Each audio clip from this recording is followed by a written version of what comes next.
What's that? I'm gonna say good morning to Pam. Hello, Pam. How are you this morning? Oh, Camera's full off. I know, we have to. Oh, must have been so. It went to sleep. Oh, sheesh. Oh, I have to allow her to talk. That's what I have to do. Hey, Pam. Good morning. How you doing? Good. How are you? Good, good. Happy Thursday. You can hear us and see us okay? I can't see you yet, but I can hear you very well. Yeah, she's on the side. Oh, yeah, you can't see me. Can you see the DSA room with No, Tim? no, I do not. Oh. Really? What do you see? I see the good morning, the July 10th announcement that we begin at 10 a.m. Yeah. Okay, so let's see. Oh, there you are. There you are. Hello. I see you now. All right. Well, that's our test. Thank you very much for being there for us, and we will see you later. All right. Thank Great. you. Have a great day, everybody. All right. Thanks, Pam. Bye. Oh, come on.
Thank you for the promotion.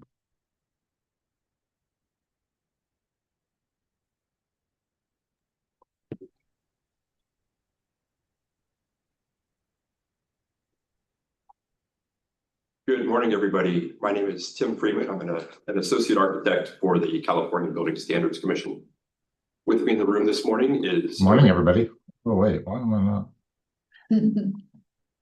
With me in the room this morning is Eric Crossman, BSc Supervising Architect, as well as Laura Mills, BSc AGPA, who is running the meeting in the background.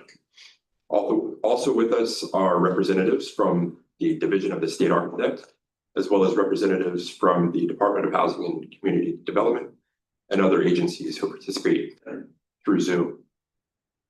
I'd like to welcome you to our second workshop of the Cal Green Carbon Reduction Collaborative, or CCRC. Today is July 10th, 2025, and today's meeting is scheduled from 10 a.m. to 4 p.m. We'll break roughly around noon for lunch. Today's meeting is available via Zoom and teleconference as noted in the workshop notice and agenda. This meeting will be live streamed on the CPSC YouTube channel as well. Please be aware the live stream has an approximate 45-second delay, and there's no method for offering verbal or written public comment. Closed captioning is available via Zoom's automated live transcriptions. To view closed captions in Zoom, click on the CC Live Transcript button. Closed captioning will appear automatically if you're watching via YouTube. The meeting materials may be viewed on CPSC's website as listed in the agenda. Now, Ms. Laura Mills will read the Zoom and telephone instructions. Good morning, everyone. To avoid feedback or other technical issues, please join the meeting through one device only. Comments will first be taken from the public in Zoom with their hands raised. And I'm going to change that to just discussion on this topic. So it's not really comments. I know you guys are going to have a lot to discuss. And then if there's anybody on the phone, we'll go to the phone line. If you wish to speak on a specific agenda item, listen for Tim or Alicia to ask for comments, and then you'll raise your hand in Zoom. You'll be recognized by me in the order that hands were raised. Because this is a webinar, I have to give you permission to speak when your hand is raised. So I will send you the invitation, you click on that invitation, and then you are allowed to speak. When you're done, please remember to lower your hand and mute yourself. If there is background noise, I will go in and remove your ability to speak. Please ensure that you have a working microphone on or attached to your device prior to raising your hand to make a comment. We will continue through the queue until there are no more raised hands and then take comments from the phone. I will look on the phone in the webinar platform and unmute you and remute you. And then when all comments and discussion is complete, we will move on to the next agenda item. Please speak slowly and clearly so your comments can be transcribed by Zoom. If you are experiencing technical difficulties, please call CBSC's office at 916-263-0916. Back to you, Tim. Thank you. Does anyone have any questions regarding the Zoom and telephone instructions? If there are no questions at this time, Arena will provide some updates before we proceed with the agenda items. We do have a hand raised, Tim. Oh, excuse me. Meredith Munger, I'm going to invite you to speak. Meredith, go ahead. Hold on. There we go. Go ahead. Okay. Hi, it won't let me show my screen. I apologize. My name is Meredith Munger with Cross Country Mortgage. I am one of the largest lenders on ADUs and new construction, and I follow public policy very closely. It's very unusual for a lender to be involved in a case like this, but I see my clients' construction budgets every day, and I see a lot of, quite honestly, feel-good data. I want lower carbon emissions, but the data, yeah, If I can interrupt. yes. We'll have time for public comment and discussion later. Oh. This was questions regarding the Zoom and telephone instructions. Oh, I'm sorry. No, I do not. Not on this. Okay, thank you. Are there any other? There are no other hands raised. Okay, at this time, I'll turn it over to Irina, who will provide some updates before we proceed with the agenda items. So good morning, everyone. So as many of you already heard, probably the governor has signed Assembly Bill 130, which enacts a 6-year moratorium on most state and local residential building standards. The bill also restricts the type of building standards that may be promulgated during an intervening code adoption cycle, where we are currently in. So CBSC is currently reviewing the enacted statute to determine its impact on our programs, policies, and laws. And we will provide guidance soon, likely in information bulletin. And in the meantime, this pre-cycle workshop will proceed as planned before the bill was signed, and will include proposals BSC and DSA considered before. So by the third and last workshop for CCRC this cycle, and that will happen likely in the beginning of September, we will have determination of what items can go through this cycle and which items will have to be saved for triennial. We will most likely discuss only those proposals that meet the criteria of the new statute, or including in the intervening code proposal during our next workshop. So that's the update I wanted to give to the work group before we start discussing. Back to you. Thank you, Irina. I'll now proceed with the agenda items. Item number 1 is a welcome and purpose. The goal of the CCRC workshop is to garner participation from all interested parties and affected stakeholders in the rulemaking process, to inform participants of the roles and responsibilities of the agencies, stakeholders, and the public, and to get informed, balanced input on Cal Green proposals.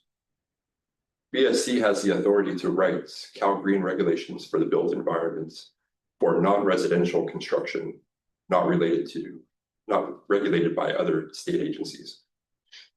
BSC is a regulatory agency and is not an advocacy group. As such, BSC is required to follow statutorily mandated procedures and propose regulations within our scope of authority and consistent with the state law. BSC seeks to co-adopt regulations with partner agencies. Insofar as each entity has distinct regulatory responsibilities and authority, not all regulations may be co-adopted. Each entity may develop specific regulations based on executive action, legislative mandate, or demonstrated need identified by BSC or proposed by others. BSC consults and may receive input from state agencies with subject matter expertise in green building standards. BSC is required by Building Standards Law and Administrative Procedure Act to evaluate the estimated private sector cost impacts and estimated benefits of the proposed building standards, among other things required to be included in Form 399 that we will discuss a bit later today. BSC is not an enforcement agency. Enforcement is delegated to the local enforcement agency. At this time, I'd like to ask a DSA representative to speak on your roles and responsibilities. Hello, everyone. I'm Alicia Chavez, supervising architect with the Division of the State Architect. DSA has a statutory responsibility and authority to write Cal Green regulations for the built environment for non-residential construction, including California public schools and community colleges. DSA is a rulemaking entity and enforcement entity for public schools and community colleges. DSA is required to follow statutorily mandated procedures and proposed regulations within their scope of authority and consistent with state law. DSA develops regulations based on executive action, legislative mandate, or a demonstrated need identified by DSA or proposed by others consistent with state regulating rulemaking. DSA consults and may receive input from state agencies with subject matter expertise in green building standards. DSA is required by building standard law and the Administrative Procedure Act to evaluate the impact cost of proposed building standards on, including but not limited to business, jobs, private persons, benefit to health, safety, and welfare, cost of compliance, estimated benefits, mandate on housing, local agencies, or school districts. Thank you, Alicia. At this time, I'd like to ask a representative from HCD to speak on your roles and responsibilities. Do we have a representative? Yeah, Tyler. Tyler. Okay, give me a second. Go ahead, Tyler. Hi, good morning. Can everyone hear me? Yes, thank you. Okay, perfect. Good morning, everyone, and thank you, California Building Standards Commission, for hosting the CCRC meeting webinar today. Tyler Mayo, Title 24 Regulations Manager, representing the Department of Housing and Community Development. A few members from our team are in attendance today and may speak on behalf of HCD. We're towards the end of the agenda.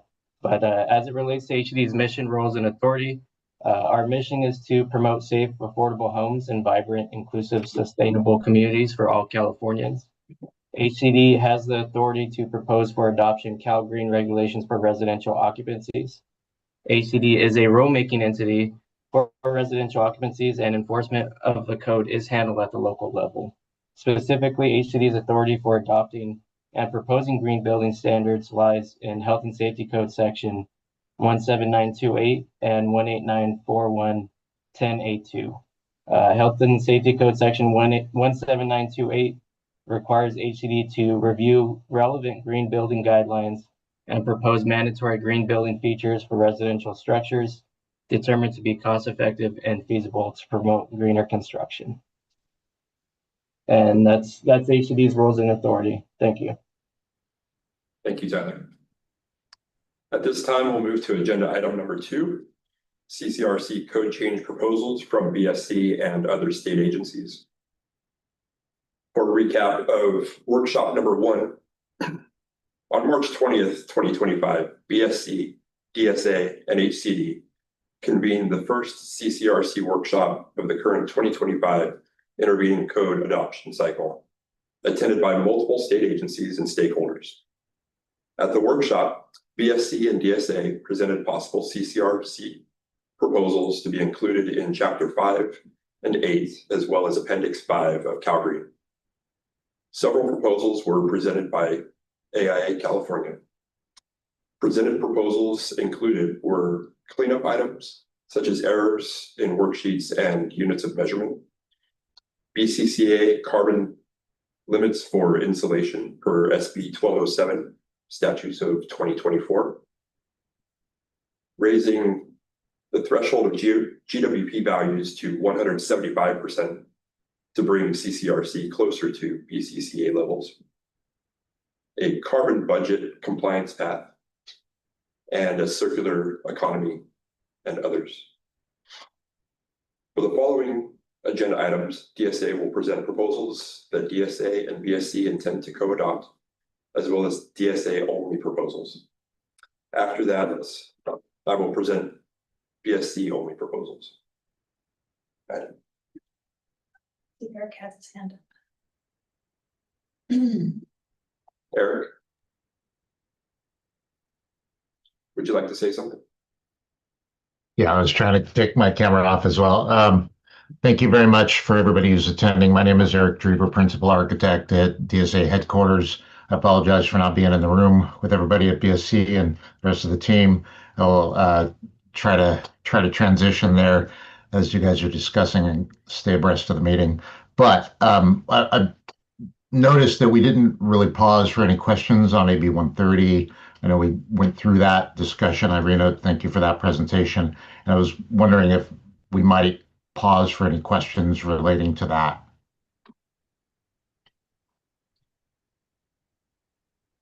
So we can't really give any more guidance on AB 130. So that was kind of intentional that we did not pass after that. So yeah, if there are any questions, the only guidance that we can provide right now is that we are reviewing, and once we have determination and determine the effect, we will provide guidance in IP. And that's it. Unfortunately, we cannot answer question and provide more at this point. So Yeah. I think one point of clarification is I'm not sure that I heard you cover the topics relating to the intervening cycle that are included in AB 130, and which is the cycle that we're currently in. And I'm sure this is going to be a topic of discussion.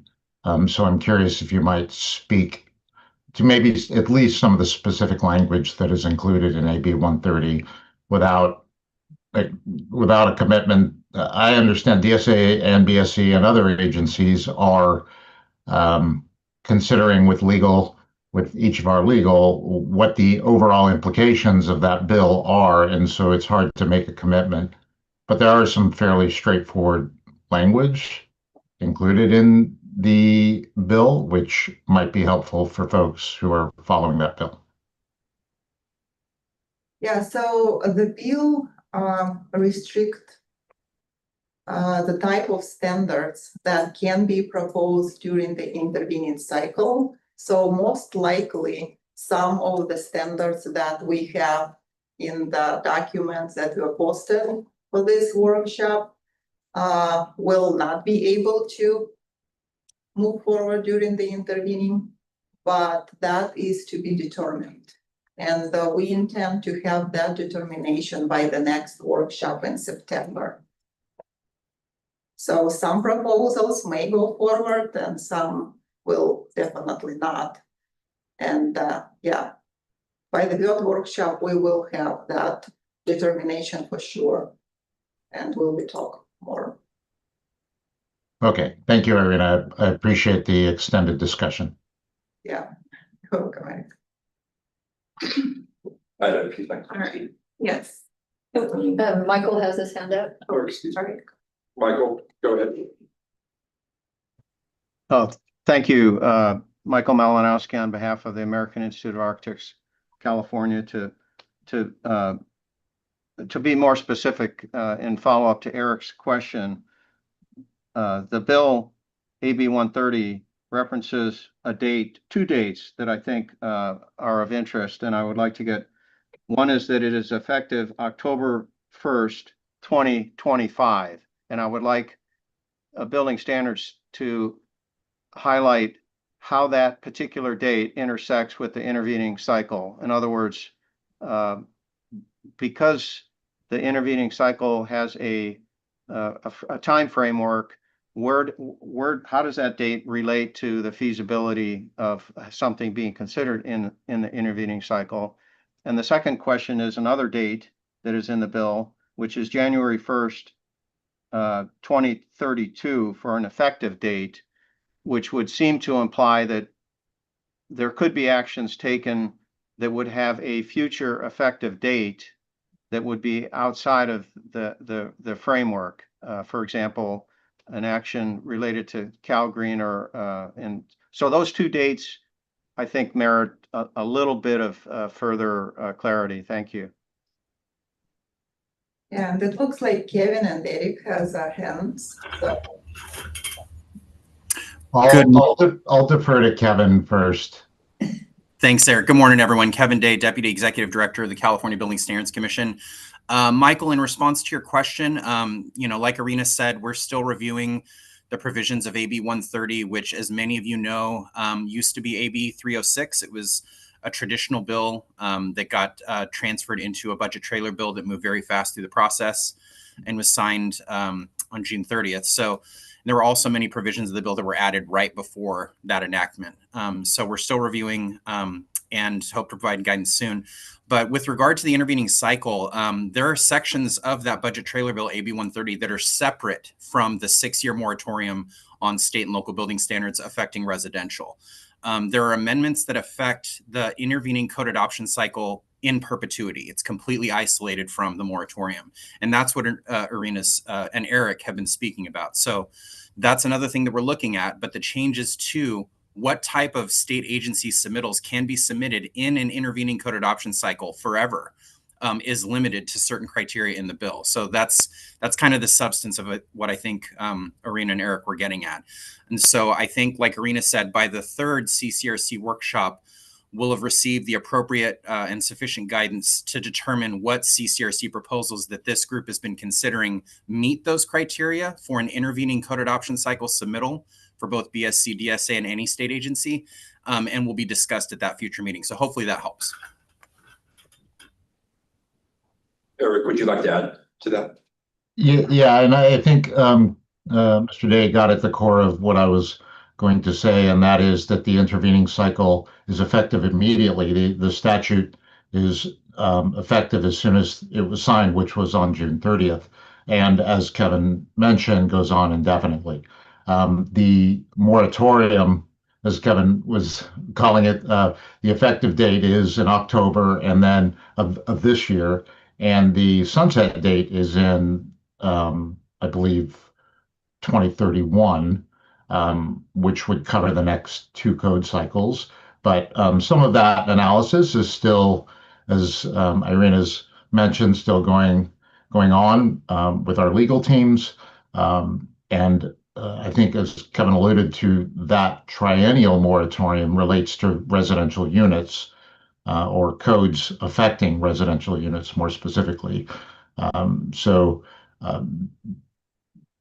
Without making any further commitments, that's strictly what the language of the bill says. But there are 2 separate health and safety code sections, one relating to the triennial moratorium and one relating to the intervening cycle. Thank you, Eric, and Kevin as well. Thank you. Do we have any other hands raised, Lauren? No, we do not have any other hands raised at this time. Great. I'm going to share then. Let's see. You have to put it on full screen.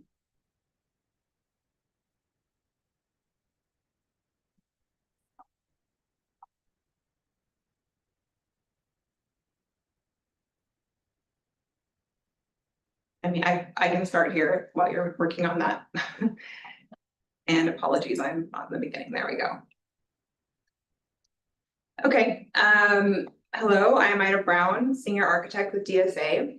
I will be walking you through the proposed revisions to Cal Green mandatory non-residential embodied carbon requirements. The majority of these revisions are proposed for co-adoption with both DSA and BSC and can be found on the DSA Part 11 Draft Attachment A document, which has been posted on the BSC and DSA website for review prior to this meeting. I will be showing snips of that document as we move through the presentation. The first item on the agenda is definitions, though I am going to go slightly out of order and hold off on definitions until we get to the sections for which they are related to. This will help put them in context. The next item on the agenda is the reorganization and consolidation of the embodied carbon provisions. For the purpose of clarifying that there are 3 options for compliance with Cal Green embodied carbon requirements, we propose to relocate the reuse of existing building section, which is currently section 5.105.2 to section 5.409, where the whole building life cycle assessment option and the product GWP prescriptive option are currently found. This will consolidate all 3 options under section 5.409 and eliminate the need for the duplicative scoping section 5.105.1. Scoping will be covered in full by 5.409.1. In addition, to clarify the purpose of section 5.409 and more accurately represent all sections within it, we propose to rename the section from life cycle assessment to embodied carbon reduction. And to further clarify that each measure listed under section 5.409 is one of three options for compliance, including an option for building reuse, a prescriptive option, and a performance option. We propose to rename and reorganize the options as follows. The first section, 5.409.2, is titled Reuse of Existing Building Option, in which we added the word option. And again, this is the section that was relocated from section 5.105 as the first option for compliance. The second section, 5.409.3, is titled Product GWP Prescriptive Option, in which we removed the word compliance and replaced the word path with the word option. And the third section, 5.409.4, is titled Whole Building Life Cycle Assessment Performance Option, in which we added the words performance option and relocated the section from the beginning of section 5.409 to the end. I'll pause here for any comments or questions regarding this proposal. No one? Okay, moving on. There's a hand. Okay. Go ahead, Webley. Hello, thank you for sharing this. I think that this reorganization really clears up some language and organizes it in a very concise way. So I appreciate this addition or this edit because it's really keeping the same content, but organizing it. So thank you very much. Thank you. And I think. Go ahead, Michael. Yeah, I'd like to second that compliment.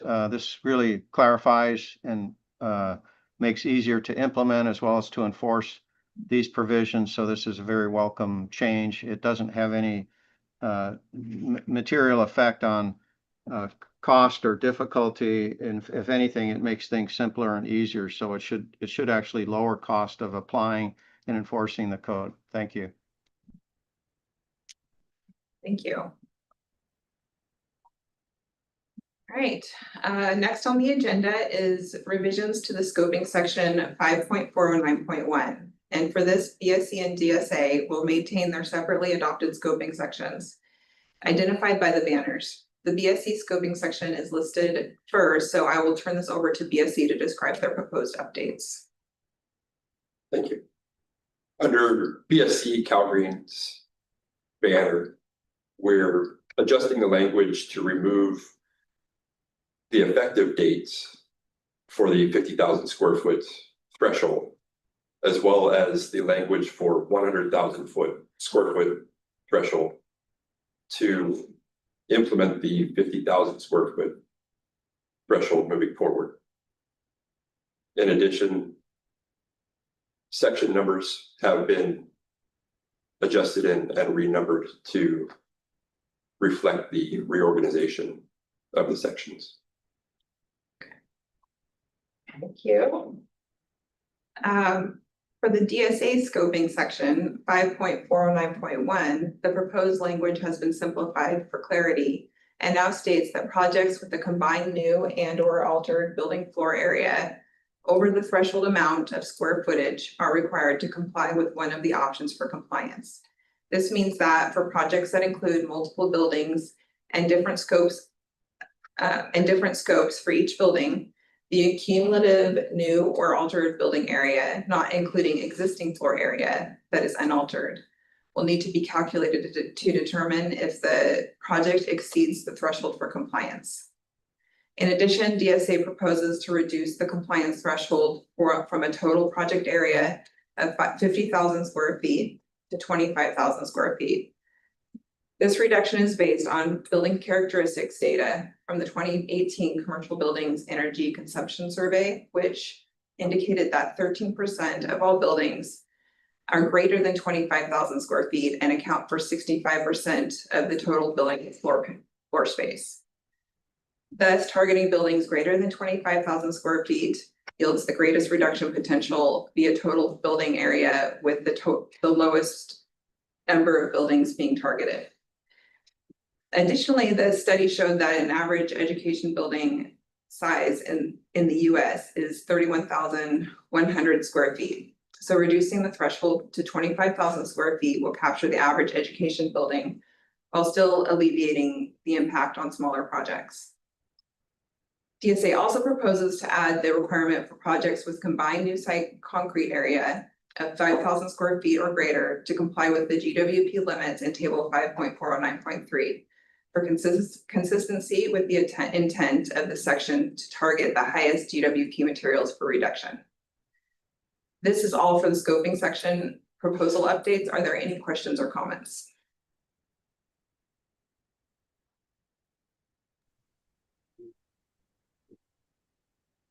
Ms. Munger, you had your hand raised.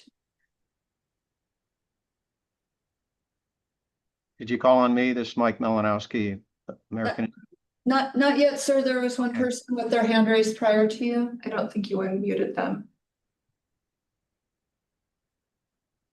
Yes, thank you for taking my hand. This is exactly the kind of thing, quite honestly, that overall, I hope you guys will consider. I'm looking at this as a lender, and I can tell you this will vastly cost more, not only in the cost of construction, but in the cost of the maintenance of the reuse of existing building, because those are older things.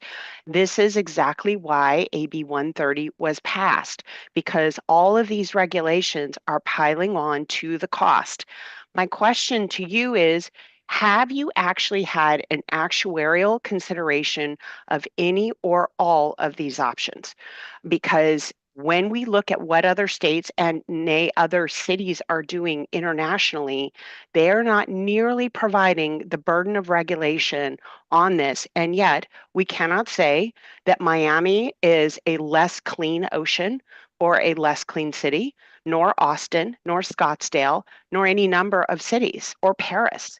And these costs add tremendously, particularly to property owners who are just trying to upgrade their houses. And then we wonder why landlords, educational facilities, et cetera, are still so downgraded in California. I would ask that you guys consider an actuarial review that is actuaries have no interest in any of these processes, but they will tell you things like, are there really effectiveness in things like this, in actual carbon emissions? Because in our residences, we actually use, despite Title 24 and energy codes in California, residences in California use the same amount of energy as other states. So why are we imposing all these costs when, for whatever reason, it's really not making a difference in terms of carbon emissions? Similarly, and not related to carbon emissions, but fire sprinklers. Their insurance companies don't they give you a $15 benefit every 6 months. That tells you that the actuaries tell them there's really no benefit. So I would ask that you guys take an actuarial review, because this is the kind of regulation that adds cost in California to taxpayers, to homeowners, etc. I'm sorry? You have 1 minute remaining to speak. That's all I have. Would you consider an actuarial review of these? Thank you. Mr. Malinowski. And Kevin has his. Thank you, Mike Malinowski, on behalf of the American Institute of Architects, California. Our members, 11,000, design most of the commercial and large multifamily residential projects in California and are active throughout the country.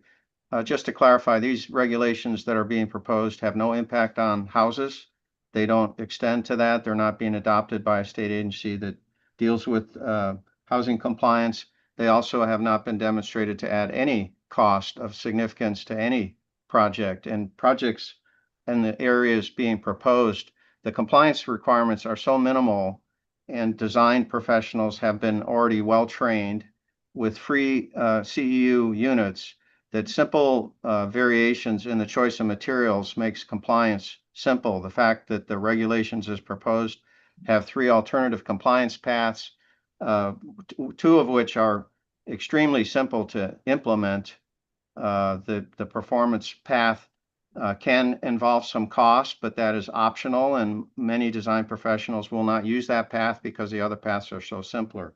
So the previous comment, with all due respect, is really not appropriate based on what's being put out, and I'm speaking in favor of the changes being proposed by DSA that would affect school projects under their jurisdiction. Those are substantially sized projects, and again, there's no indication that these requirements will add to construction costs, but there is evidence that they do reduce carbon emissions, but that takes time to realize. So you're not going to see the impacts in measured in months or even a few years. These are the kinds of changes that have to shift the landscape in terms of choices, and the benefits will be realized over decades. And that's why it's important to move forward with these kinds of changes now. Thank you. Thank you, sir. Kevin Day. Thanks, Laura. I'll just be brief because I know it's going to be touched on in agenda item 4, but just a reminder to Meredith and the group that all proposed regulations, including building standard regulations in Title 24, are required to include an economic and fiscal impact statement, or Form 399, that accompany the regulations. This analysis does take into account the various economic factors, jobs, California's ability to compete with other states, impacts to private persons, housing, construction, and also impacts to the state budget, local agencies, federally funded programs. So each agency is required to do that research. And as a part of this pre-cycle workshop, that's one of the things that we hope to gauge from stakeholders is what kind of impacts these proposed regulations will have.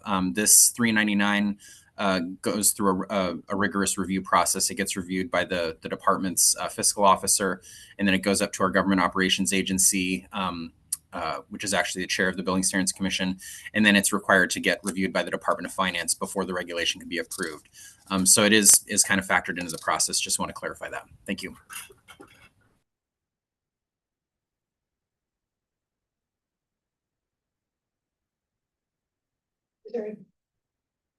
Is your hand raised again, Ms. Munger?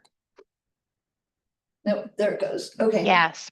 I appreciate what you're saying. My argument is that contractors tell us all the time that the architects have underestimated the costs that they are implementing. And I would argue that these fiscal estimates are being provided by interested parties. Actuaries do, in fact, run scenarios based on 100-year terms, not just decades. And that is why this is the type of regulation that we need externally from the interested parties, with people who are looking at those long-term benefits, because the long-term benefits of Title 24, whether it's in commercial building, residences, and so on, are not, in fact, showing benefits over decades. And that is exactly why we get legislation like AB 130, not just on residential, but for all of these. I ask you that you consider that on all of these projects, not just this particular unit. That's all. Thank you for your comments, Margaret. Go ahead. There's another hand raised. Hafsa? Yes. Hi. So I'm a practicing architect in California, and we've been working on legislation for, decades. And we've had similar conversations 20 years ago about indoor air quality, Cal Green when it first started and it was integrated in LEED. As soon as regulations pass, what we have seen is manufacturers and the industry just catches up, bringing the cost down. So I just wanted to kind of reinforce that. Thank you. Thank you, Hafsa. No other hands raised. Okay.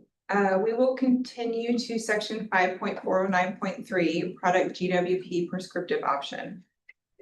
We first have some language updates that are proposed for clarity. The first is to relocate the requirements in subsection 5.409.3.1 into the main section 5.409.3 to clarify that only the materials listed in table 5.409.3 are required to have EPD and comply with maximum GWP values.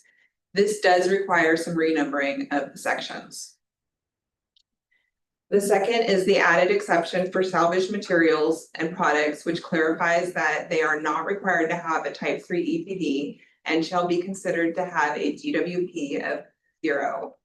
The proposed definition of salvaged materials is a construction component recovered from existing buildings or construction sites and reused without substantial alterations of its form.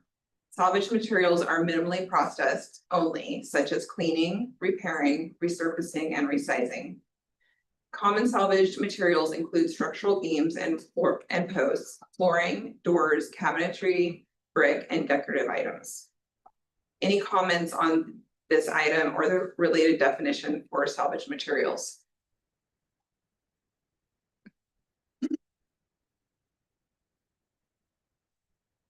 Maya? Hi, I was just wondering if there was like some sort of guidebook to salvage material. I'm like on the sustainability team for the Housing Authority for the city of Santa Barbara, and so we wanted to salvage material like concrete because they're doing a demolition, as well as like beams and other materials. So I was just wondering if you had any advice on that.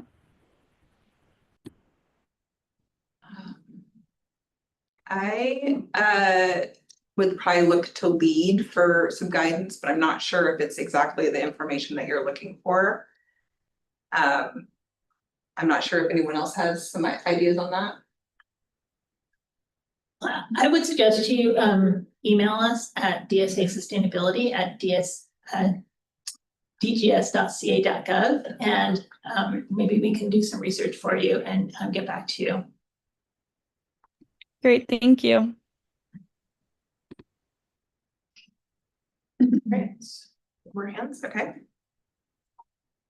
Next, some minor updates have been made to the language of the existing exception for concrete to clarify that each concrete mix may be considered individually to meet the GWP limits of table 5.409.3 or as a weighted average of all mixes in a project.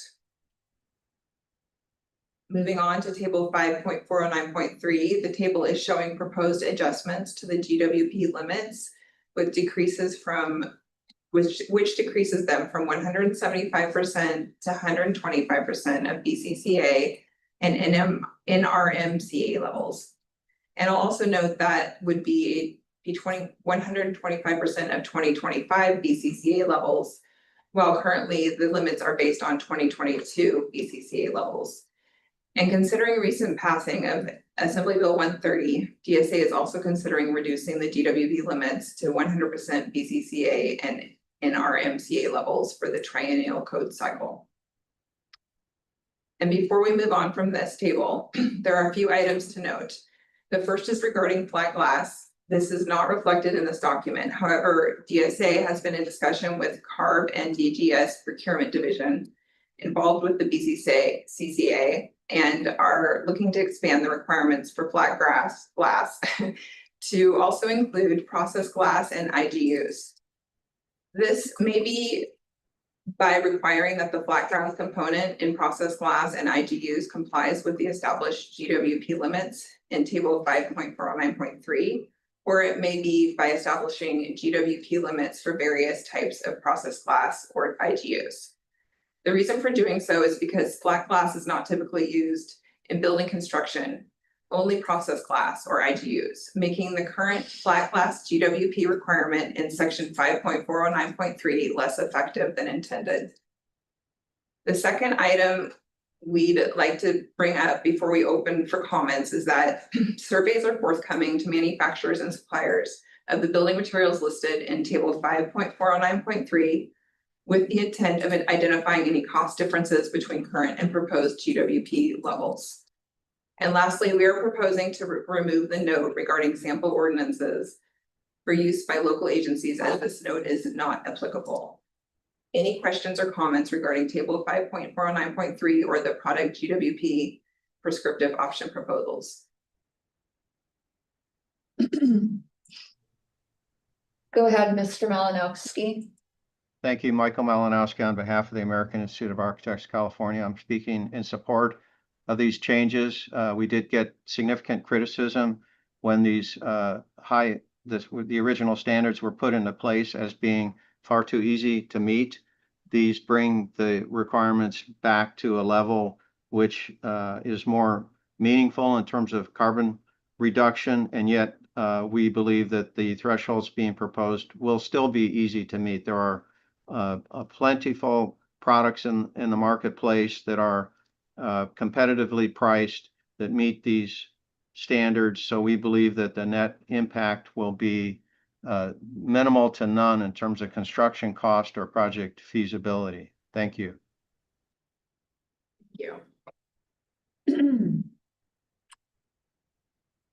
Kurt Rich. Good morning. Kurt Rich with the North American Insulation Manufacturers Association.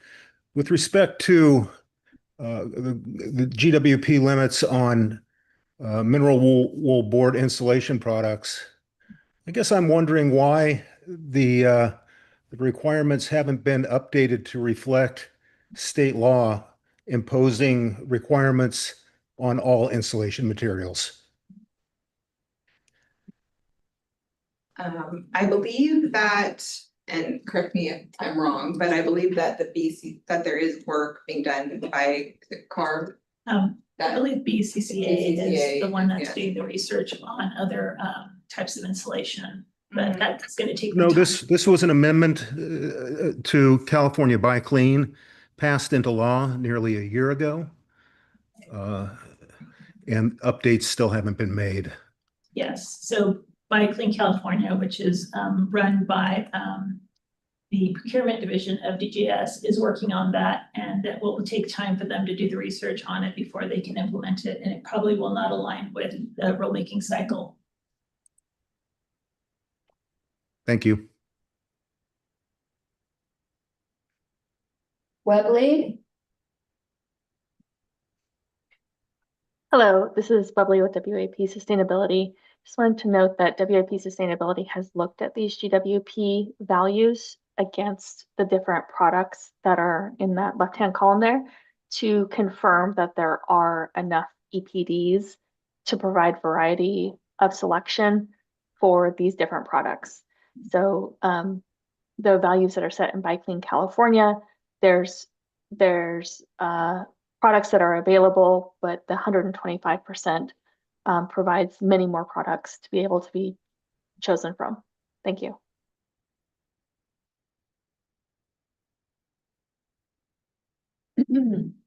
Maya. Sorry, I just had like two more questions. One of them was, I know there's like fly ash concrete or ashcrete has a lower global warming potential, and I was wondering why it wasn't in the table. And then I was also wondering if there's any materials that you would include that regard like fire resiliency and things like that, and if there's a section in the building code for that.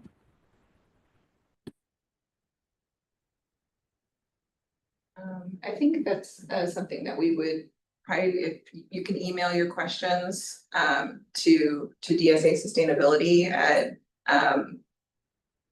CA.gov, sorry, that we can look into that for you. And I can add a little bit that in voluntary regulations in chapter 5A, there are provisions for fly ash and other cementitious, if I pronounce that. Cementitious, yes. Whatever that they are. So there are provisions about that, so you can look there. And in the Cal Green Guide, there is even more information about that. So I advise you to check those.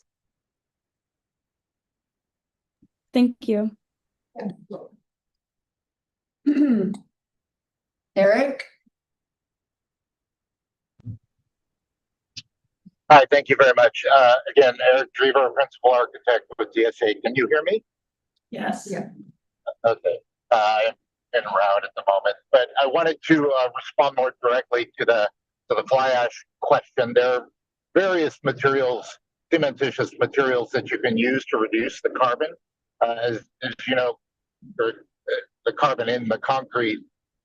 Concrete is a fairly complex mixture of materials, and I know we have subject matter experts in the room that probably are going to be able to speak to this a lot more eloquently than I am, but you are able to use fly ash in your specifications for the concrete or cement mixture so that the overall carbon content of the cement at the various strengths that you might be specifying within a project have a lower carbon, embodied carbon impact.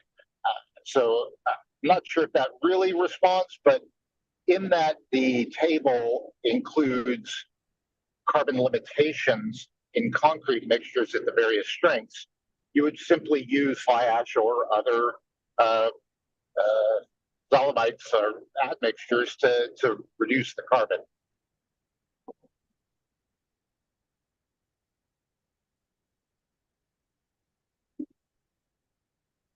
Thanks, Eric. Avita?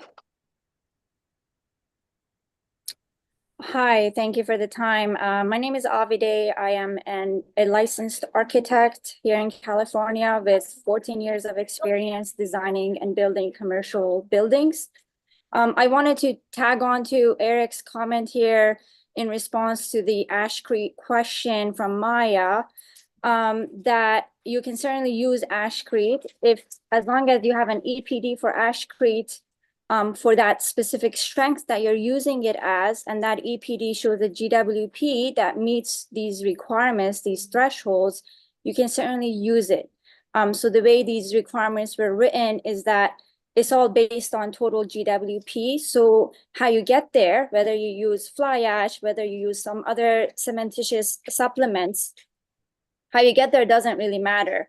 So it doesn't matter what product you're using. It just matters that you have an EPD that shows that GWP reduction. So I hope that clarifies it further for you. And one last comment I wanted to make is that I have worked on quite a few DGS and state projects that have needed to comply with Buy Clean California limits way before these limits were adopted into the code as we see right now. And I can say that those limits, the GWP limits in Buy Clean California were so high that pretty much any material you got would qualify for it. We didn't have to put much thought into it. So taking this step with aligning the code with 100% Buy Clean California limits is just simply matching that, which is still kind of a low bar, honestly, from our perspective of having designed and built these projects. Thank you. Thank you. Thank you. Thank you.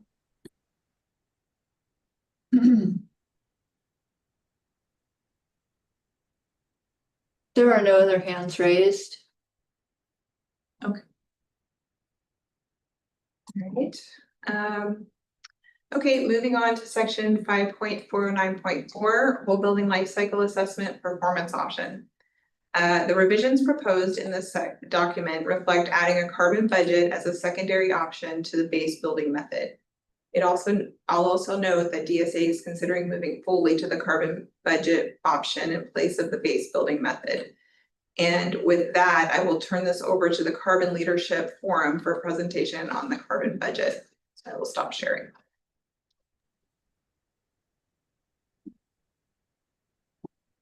Awesome. Can you see my screen? Yeah. Yes, thank you.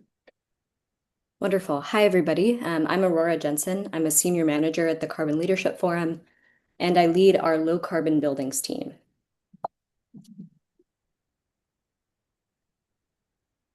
I'm going to start by explaining what we mean by embodied carbon budgets. Embodied carbon budgets are basically a maximum allowable embodied carbon threshold value for compliance. This is typically expressed as an embodied carbon intensity in units of kilograms of CO2 equivalent per meter squared. This is calculated by taking the project's total embodied carbon and dividing it by the project's floor area. To comply with an embodied carbon budget, a project's ECI must be below the specified embodied carbon budget. For those of you that work on energy modeling, this is similar to an EUI, or energy use intensity.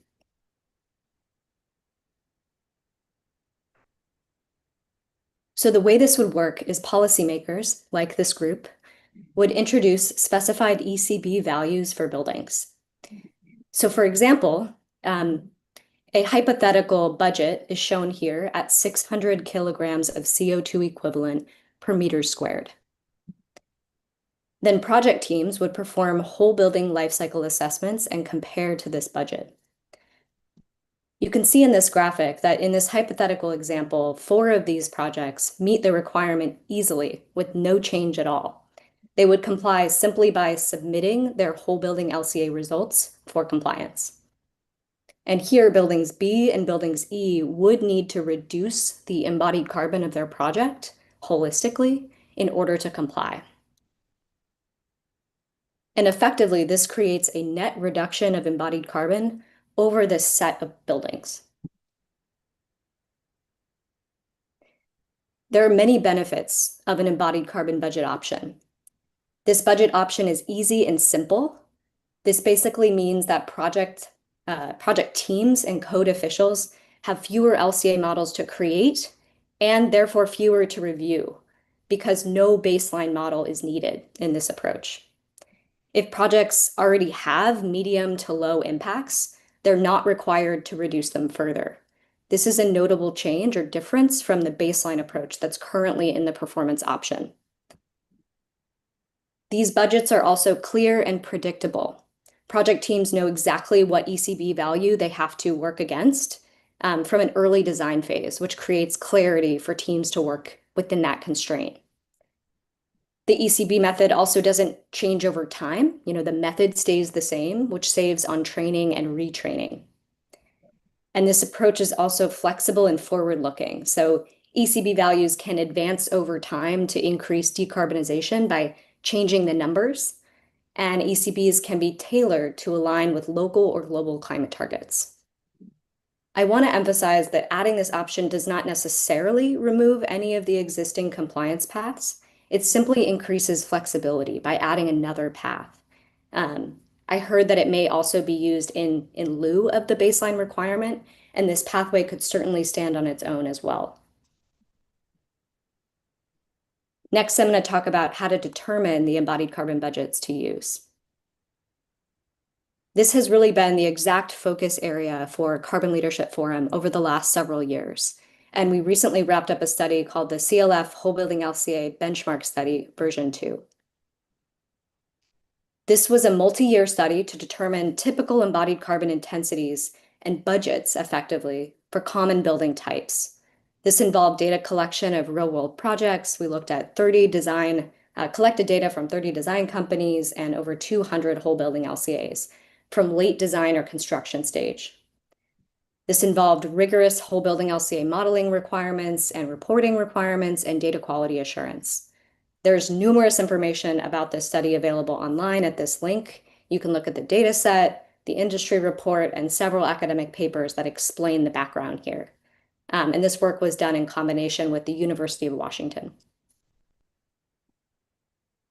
I would say the headline here is that this is really the only database containing comprehensive and high-resolution whole building LCA results on buildings in North America. And the findings of this data set were packaged into an industry report called the CLF Benchmark Report. And I'm showing just some screenshots from that here. So you can see the results were classified into 6 building use types, and we developed embodied carbon budget values associated with different stages of life over on the right. And this report describes how you might put these limits into effect, what programs they might be relevant for, which percentile to use, and so on.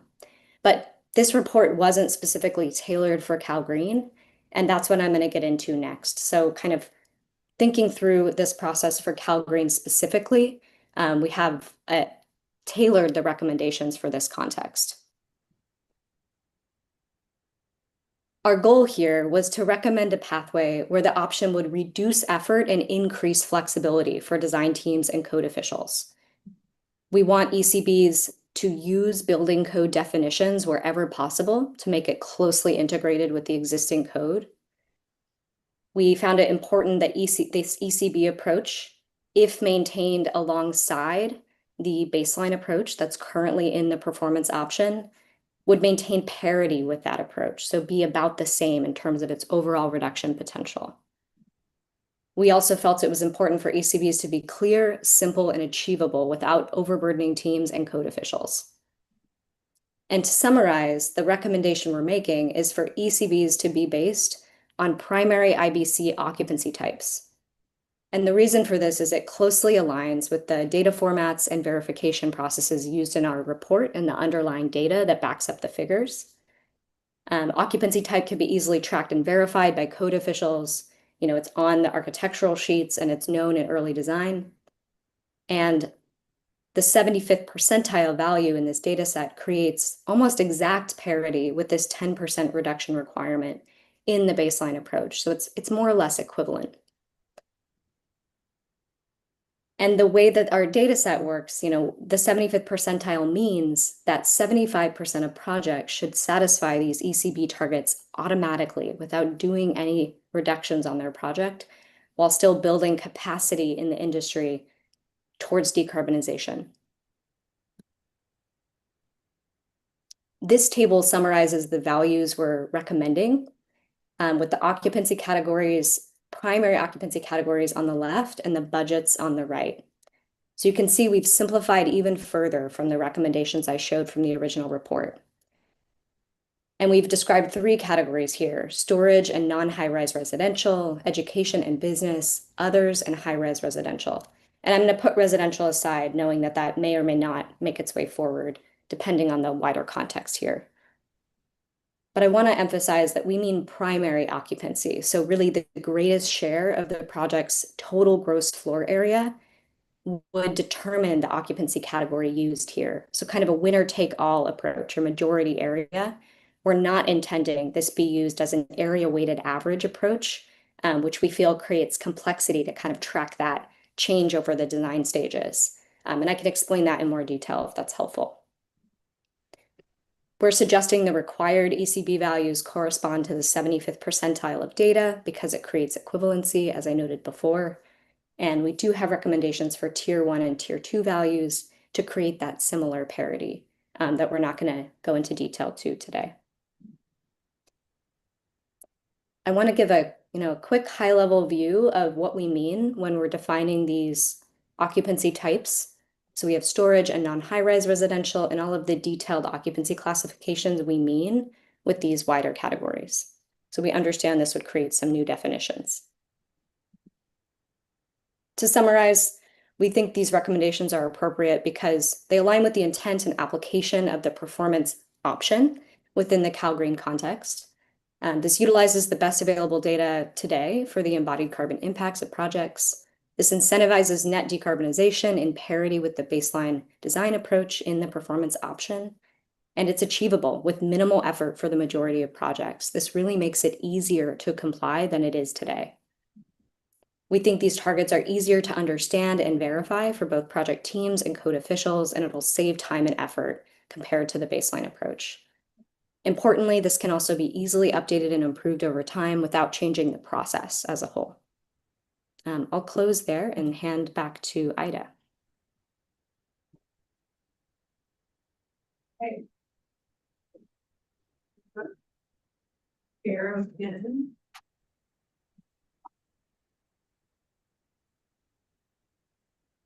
All right.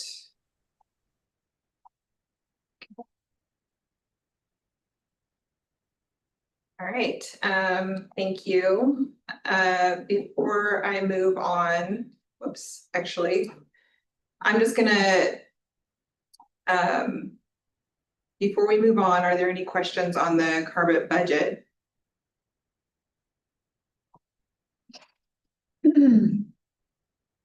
Mr. Malinowski?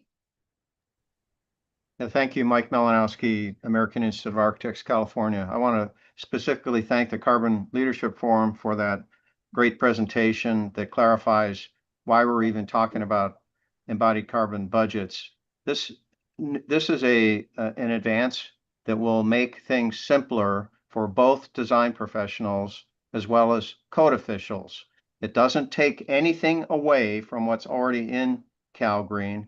What it does is it uses a tool that was not available when these regulations were first developed. The data that this is based on was not there, and that's why we didn't have budgets in the original rollout. We used the next best thing, which was this comparative model approach. This is the future.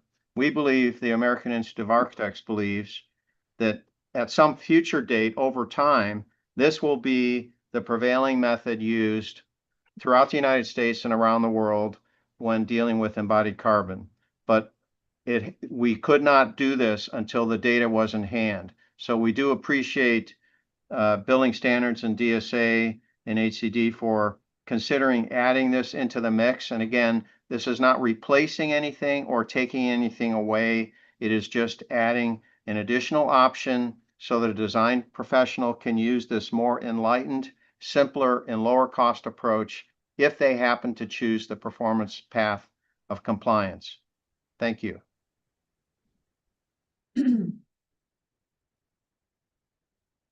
Scott Farbman. Yeah, hi, thank you. Can you hear me? Yes. Hi, Scott Farbman with Energy Solutions. I want to just add on to what Mike said. As an LCA practitioner, I want to largely second that allowing an embodied carbon budget option does really significantly reduce the amount of time and effort an LCA practitioner would have to do to demonstrate compliance with this pathway. It will save, project owners soft costs through LCA proposed fees and things like that. So again, just want to reiterate that allowing this as a new option will save time, effort, money, etc. from the project team perspective, and it would be, highly appreciated. Thank you. Thank you. Thank you. And Casey Castor. Hi, all. Casey Castor on behalf of Practice Architects and the AIA Los Angeles Committee on the Environment. I also just thirdly want to recognize the work that has been done to put this into effect with the embodied carbon budgets. This is incredibly supportive of this task of the performance method. I've personally went through, doing some of this LCA practice for a project here in South Los Angeles, and having a budget only enhances the ability to reduce those soft costs, as was mentioned. So just wanted to note, thank you so much. This is very, very helpful. Thank you. Is that it? No other hands raised. Okay. Okay, well, moving on, I'd also like to mention that DSA is proposing definitions for embodied carbon intensity and embodied carbon budget to be added to the CalGreen code. So I will go over those now. Embodied carbon intensity, or ECI, is defined as the total global warming potential GWP of a building per gross floor area, and expressed in kilograms of carbon dioxide equivalent per square meter. And then embodied carbon budget, or ECB, is defined as an embodied carbon intensity, ECI, value used as a maximum acceptable limit for determining a project's compliance with embodied carbon reduction requirements, and expressed in kilograms of carbon dioxide equivalent per square meter. Are there any comments on these definitions?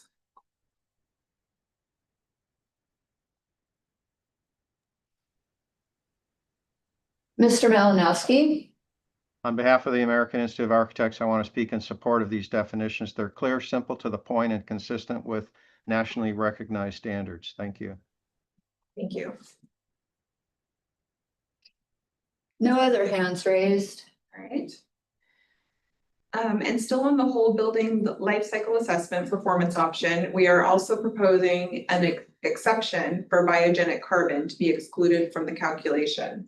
This was a recommendation from stakeholders for the purpose of clarifying that biogenic carbon should not be included as a reduction in the GWP of a building or in the base model building if applicable. This is because biogenic carbon, as we defined earlier, has a net zero contribution, and actually, as we will define in just a moment, has a net zero contribution to the GWP of a building over its life cycle and therefore should not be included. And the proposed definition of biogenic carbon is the carbon dioxide absorbed from the atmosphere by plants as they grow and then released back into the atmosphere through processes such as decomposition. Any comments or questions about biogenic carbon exception and definition? Mr. Malinowski? Yeah, thank you. It's getting a little repetitive, but Michael Malinowski on behalf of American Institute of Architects, California. I support this. It's actually not a change because in the previous modeling, it was required that the base model that you used for comparison purposes be of the same material systems as the proposed model. So in a sense, it was already canceled out. It is important now that we are talking about embodied carbon budgets, though, to be more clear and specific. And this is consistent with what I understand is the national and emerging standards related to biogenic carbon. Thank you. Thank you. Okay. No other hands raised. All right, next I'll note that we have tangible materials added to the paid version of software for calculating the whole building life cycle assessment under notes. This was recommended by stakeholders.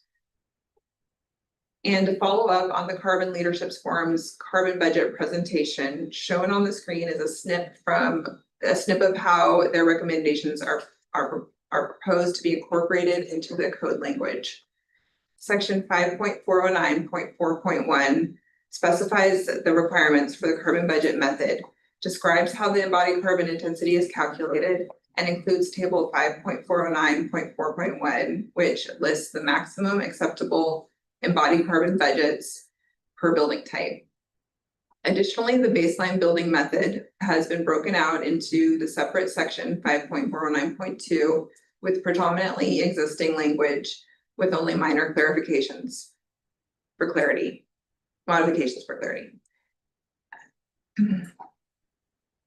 And if you move down to section 5.409.4.3, building components, we are proposing adding section 5.49.4.3.1, which states that salvage materials and products shall have a GWP of 0, meaning that they should not contribute to the building overall GWP calculation.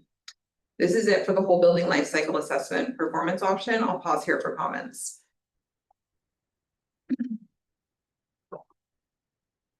Mr. Malinowski? Mike Malinowski on behalf of the American Institute of Architects, speaking in favor of these changes. They are all consistent with the feedback we've gotten from a wide range of subject matter experts and are consistent with the overall intent and standards that are already in place. Thank you. Thank you. Juan Gonzalez? I have a question regarding the definitions on the last two slides, and then regarding the embodied carbon intensity and the difference between the GWP, right? I just want to make sure the definitions are going to be consistent here because we're following PCR standards. Now, does that mean that PCR standards have to change for these products? And I'm specifically speaking on the concrete side. So I don't know if there's an alignment there, especially here we're talking about GWPs instead of using the term embodied carbon intensity. And I don't know if they're the same. To me, they're the same, but I just want to make sure there's alignment. Yeah, so the GWP, so the carbon embodied carbon intensity is the overall GWP of a building divided by the gross square footage of the building. So that's how you get to the intensity. So it is the same thing in the sense that it's a measurement of how much GWP is an entire building. It's just one number is for the whole building and the other is divided per square footage. Got it. Thank you.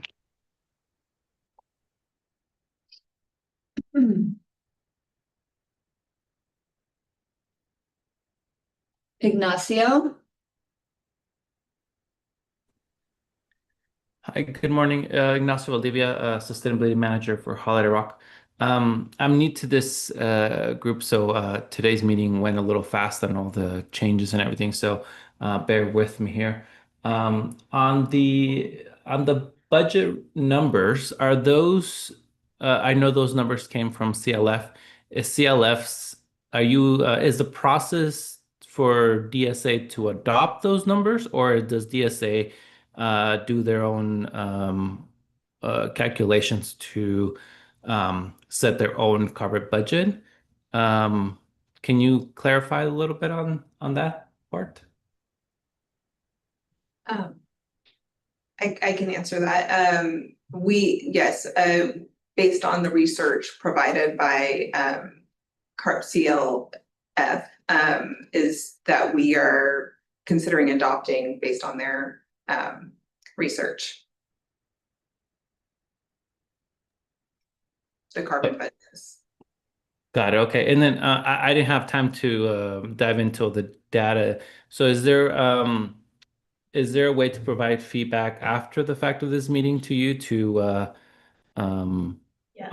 on this information? Yes, you can email for schools and community colleges. You can email DSA Sustainability at dgs.ca.gov. For all other non-residential, you can email BSC at cbsc@dgs.ca.gov. Yes. Great. Thank you. Thank you so much.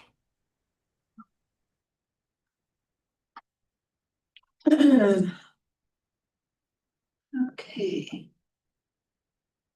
Melina Markarian. Well, good morning, everybody. I'm Melina Markarian with San Francisco Public Works. I'm the Green Building Coordinator. So I think you mentioned something about the software that will be used to do the life cycle analysis to compare with these numbers that you're proposing. But I didn't get what kind of software. I missed that. Thank you. Yeah, no problem. So there's a list, there's a note in the code language, and I think I can go back to that slide where it is. Yeah, so this is a note that's found in the code language that identifies some options for free and paid versions of software to perform the whole building life cycle assessment. Tangible materials has been added to that, so that's the only difference. But this is not a required list or an all-inclusive list either. It's just providing a note that these are some directions you can look in. Oh, okay. Thank you.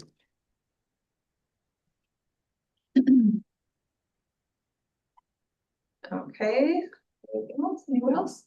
I do not see any other hands raised. Okay.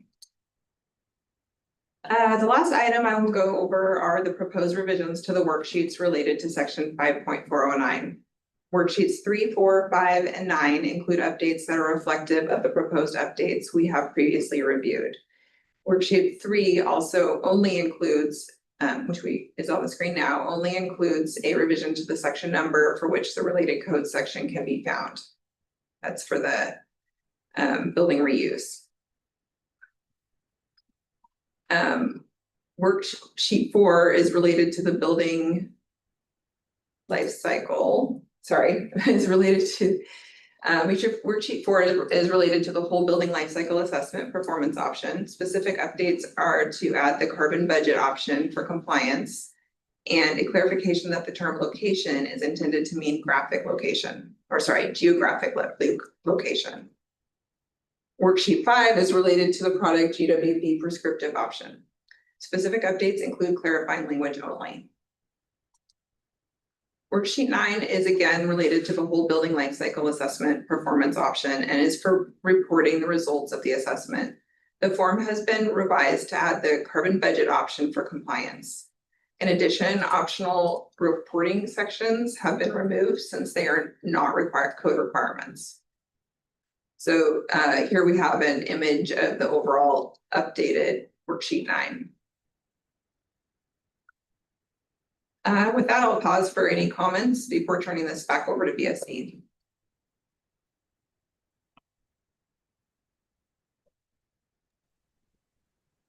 Mr. Malinowski. Mike Malinowski on behalf of the American Institute of Architects. I want to just thank you for this very well done presentation. It's clear, concise, and covered a lot of material in a very effective manner. Thank you. Thank you. Thank you, Ida. At this time, I'd like to go over BSC's proposals for amendments which are not co-adopted by BSC and DSA. To recap everything Ida Brown just discussed, with the exception of the scoping in 5.409.1 is co-adopted between DSA and BSC. For BSC proposals, Tim, we're gonna share your screen. I'll share in just a second. The items for Appendix A5 being voluntary have been updated to align with amendments made to each of the corresponding sections in Chapter 5. This includes the new defined terms, revisions to the scope as it pertains to BSC's authority, as well as reorganization of sections which were previously described by DSA for mandatory measures in Chapter 5. The amended language can be found in items 16 through 21 of our draft express terms posted for this workshop, which I will share with you now and give you a brief review of.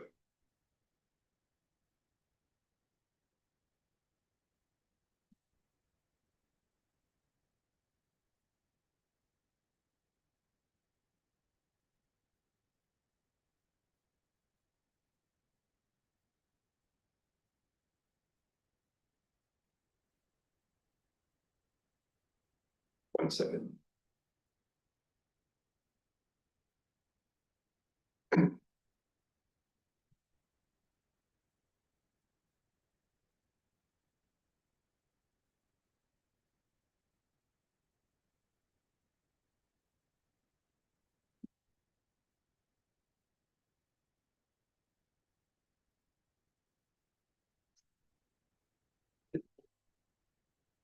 Sorry about that. So item 16 repeals the existing language to section A 5.105 and reserves the section. This language, as Ida had detailed, is relocated to A 5.409.1, similar to Chapter 5, Section 5.409.1. Item 17 adopts the same definitions detailed by DSA. Item 18 for appendix section A 5.409 revises the title for the section and adjusts the language within the scope to reflect the reorganization of the sections.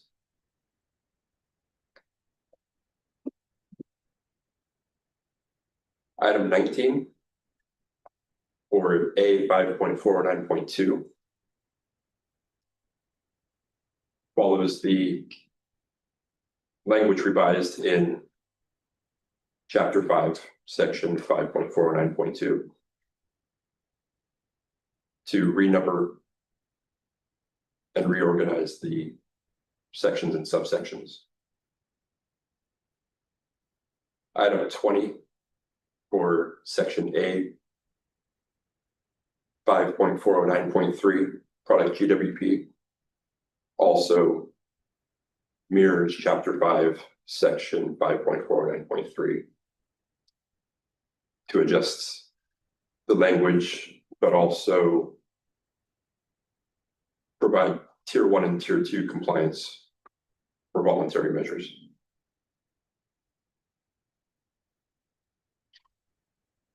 For tier 1 and tier 2, table A 5.409.3 provides numbers based on BCCA values that are based on 100% for tier 1 and 90% for tier 2. These are based on the GWP values effective January 1st, 2025, except for concrete products, which are not included in BCCA. For concrete, tier 1 is 100%, tier 2 is 90% of the National Ready Mix Concrete Association, or NRMCA, 2022 version 3 Pacific Southwest regional benchmark values used for the GWP allowed, except for high early strength. Concrete high early strength ready mix shall be calculated at 130% of the ready mix concrete GWP allowed values for each product category.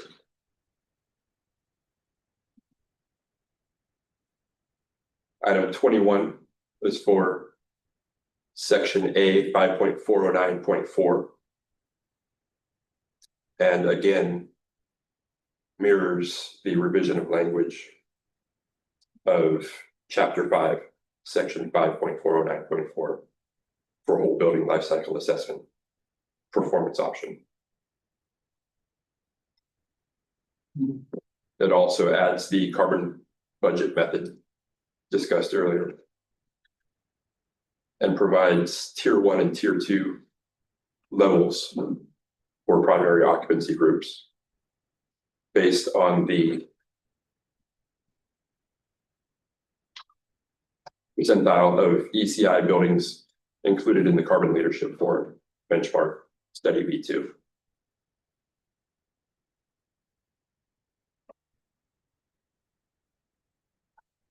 In addition to these amendments to the appendices, the values for the worksheets previously mentioned by TSA have been revised to update the section callouts for reference.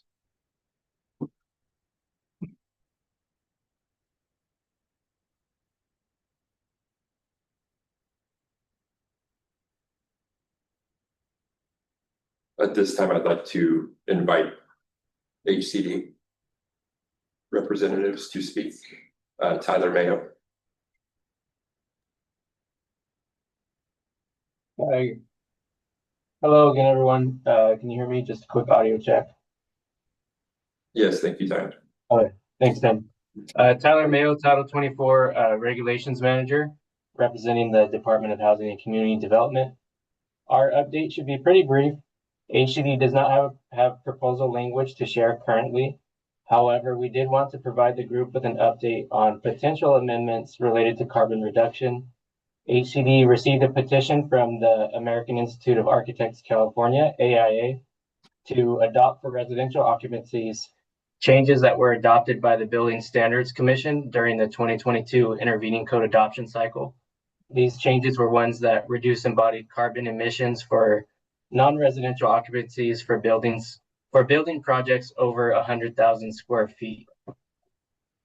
At this time, HCD has been coordinating with AIA to develop voluntary building standards proposals. Thank you again, Scott and Michael Malinowski and team. Your group has been great. We had originally planned on hosting a focus group meeting earlier in August. We're currently targeting August 6th as our tentative focus group date. The plan is to have the proposal discussed with those in attendance. However, due to recent legislative changes resulting from the chaptering of AB 130, this focus group meeting is subject to change. Right now, we still have it tentatively scheduled for August 6th. HCD is in the same boat as VSC. We'll have more updates on the impacts of the legislation soon as state agencies continue to coordinate internally and externally. And with that said, I want to encourage everyone, if you're not already signed up, please visit our website and sign up to receive our notifications and updates. These updates include focus groups and other coordinated activities. And that concludes HCD's update. Thank you. Thank you, Tyler. Before we proceed, I would like to ask if there were any comments regarding BSC or HCD's proposals.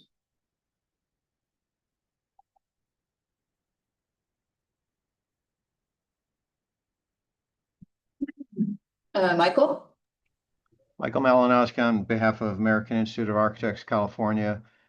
We support the proposal from Building Standards. It's clear, consistent, and really just helps complete the circle in regards to the materials that had been previously discussed by DSA, and including in the tiers is appropriate.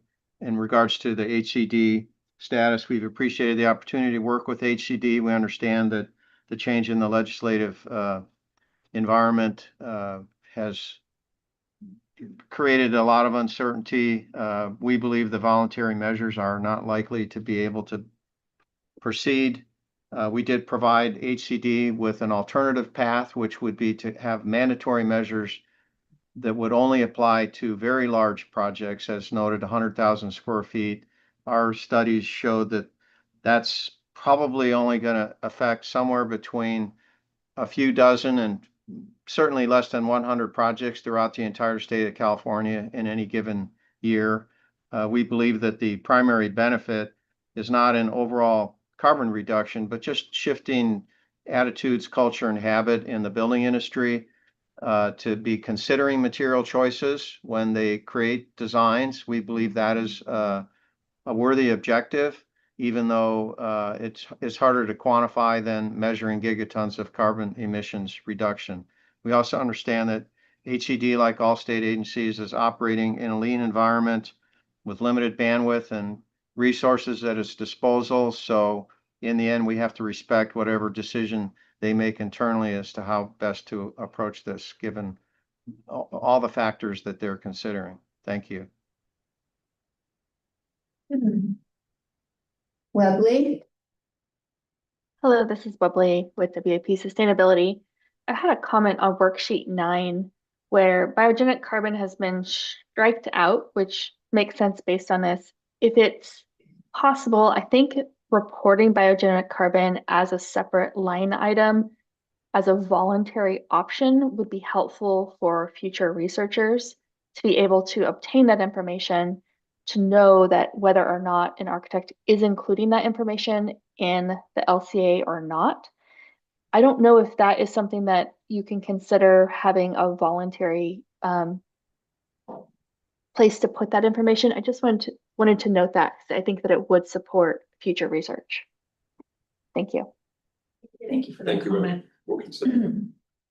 Mr. Malinowski again? Yeah, Mike Malinowski, American Institute of Architects, California.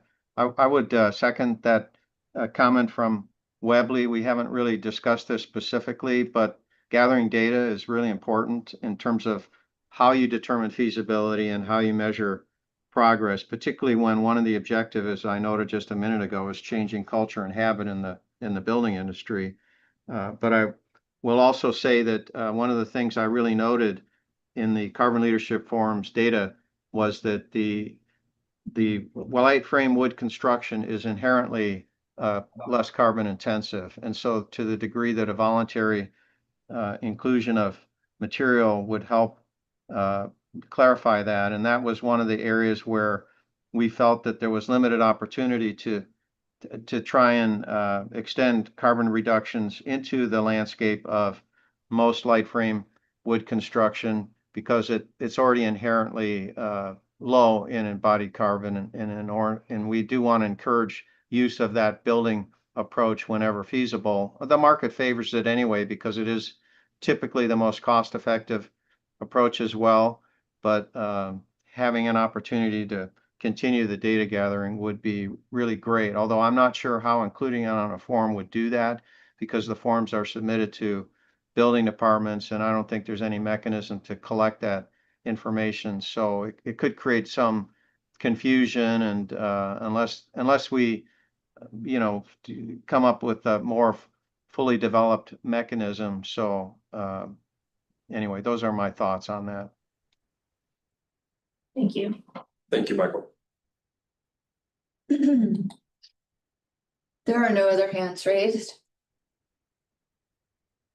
With no other comments, I'd like to move to agenda item 3 and ask if there are any items not on the agenda that anyone would like to discuss.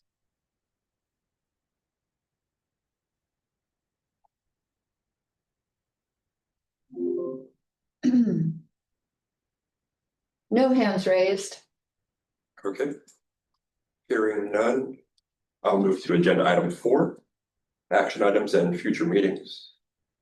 Today's workshop is the second CCRC workshop, and we'll have. Oh, hand went up. You want to take that, Tim? Yes, Charlie Ray. Go ahead. Yes, can you hear me? Yes. Yes. And I was just wondering, kind of a general question, how all this is being coordinated with the AB 2446 effort at their resources board. It just seems like kind of two complementary activities going on, and anyway, there's coordination there.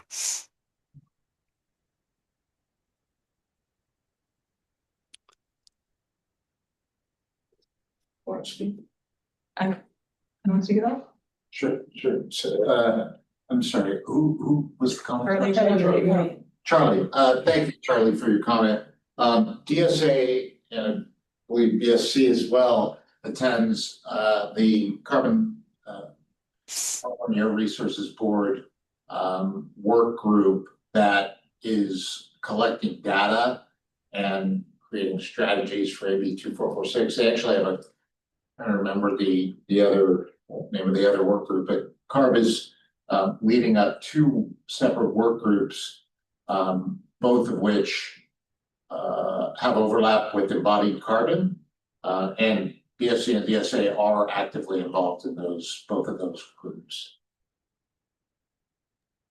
Yeah, I was just kind of thinking, AB 2446 is something in statute, and it certainly has certain provisions about feasibility and cost impact, and I could just see producers or builders or whatever being maybe caught in between these and trying to meet the one but not meeting the other or something. So Agreed, and I'm not sure. It's worth noting that Air Resources Board is a member of this CCRC as well. Okay. I have not reviewed the attendee list for today, but they normally attend these, and we regularly coordinate with them. Okay, thanks. Mr. Malinowski. Mike Malinowski, American Institute of Architects, California. Just Charlie, the AIA is also trying to keep up with what CARB's doing. We don't have a formal role in the process other than being interested in seeing how the parts and pieces come together holistically. But I also would comment that the CARB process is on a long runway. It is really, it's really in some ways it's on a train on a different track. And so we do see that it is all going to come together. And I think CARB is well aware of the need to have all these parts and pieces fit together, but they're still pretty early in the process, it appears to me. Thank you. Mr. Gonzalez. Hi, thank you. I didn't introduce myself earlier with Vulcan Materials Company. I'm glad this is brought up. Thank you, Charlie, for bringing it up as well. And I just want to speak on behalf from our operations and what we've seen some headwinds with trying to use novel materials or novel cement products at our plants. And the way you try to implement that in operations, you could be falling out of compliance with CARB or with regulations on permits.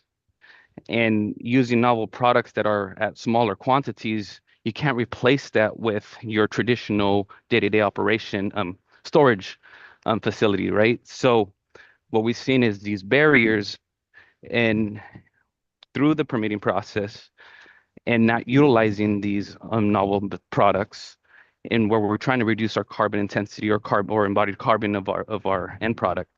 But if there's more as we continue to conversate about this, and you have different entities pushing a certain direction, but at the same time we're putting in barriers that don't really help us get to the end goal where we're trying to get to. I just wanted to add my comments on there. Thank you. Thank you for your comment. Ms. Burt?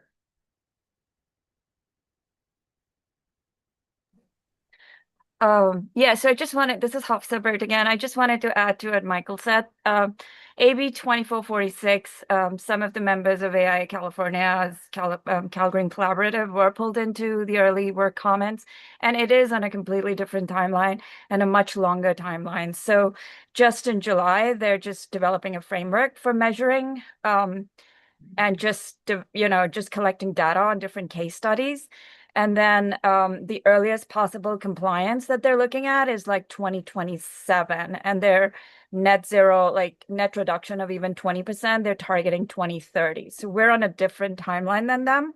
And as we all know, that most of the codes are kind of presenting code minimum. So if somebody wants to exceed that minimum, that's entirely up to that design and, that project team. Just like, you have levels, MERV 13 is a code minimum, but you can have HEPA filters in a project or MERV 16.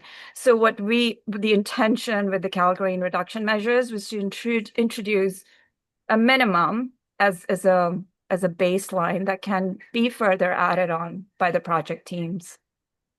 So that's all. Thank you. Ellen Owens?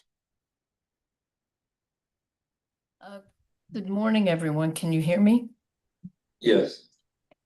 Thank you. My name's Ellen Owens. I'm a member of the Code Advisory Committee for the CalGreen Building Code and Director of Design and Construction Services at the University of California. So just for Mr. Ray or other people's benefits, we did comment during the last CARB open comment period about whatever it is they're going to implement, and we do appreciate that they're on a different timeline, but the first proposed guidelines didn't match up as well as we would certainly like to see with CalGreen or ByClean.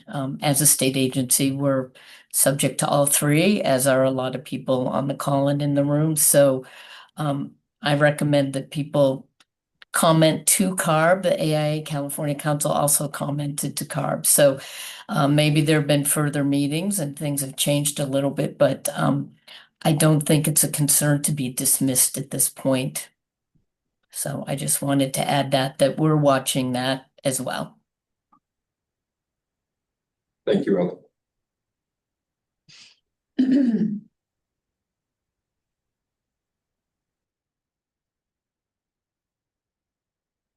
There are no other hands raised.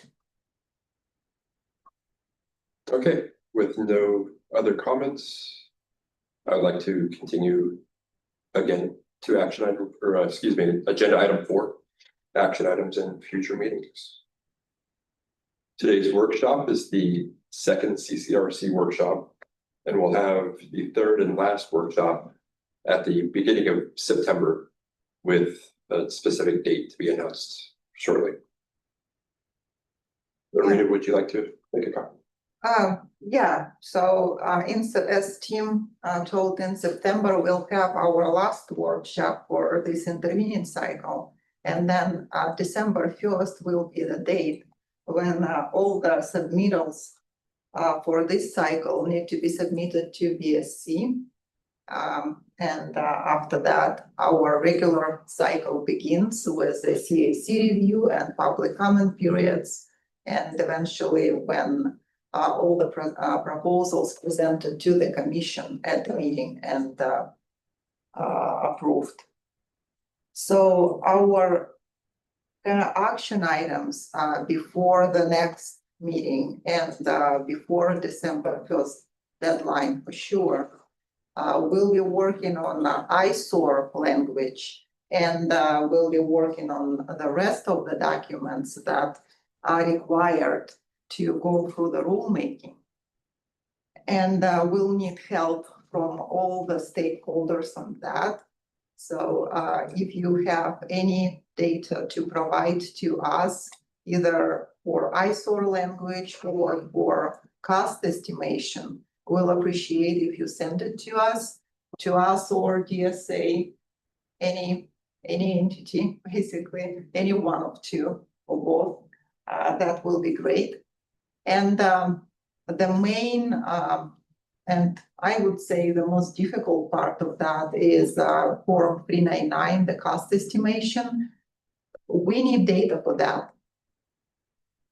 And all the commenters that commented today and other people who didn't, if you can send us cost data, that would be great.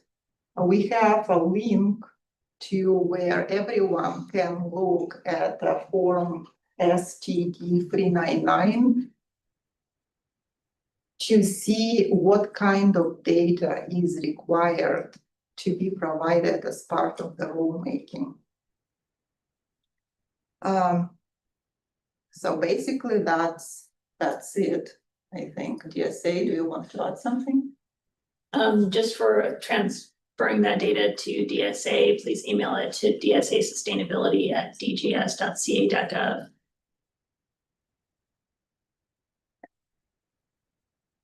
And do you want CBSC's email again? CBSC's email again is cbsc@dgs.ca.gov. And I think we have a last comment by Michael. His hand is raised, yes. Thank you, Mike Malinowski on behalf of AIA California. In response to Irina's comments, AIA California developed two sets of express terms and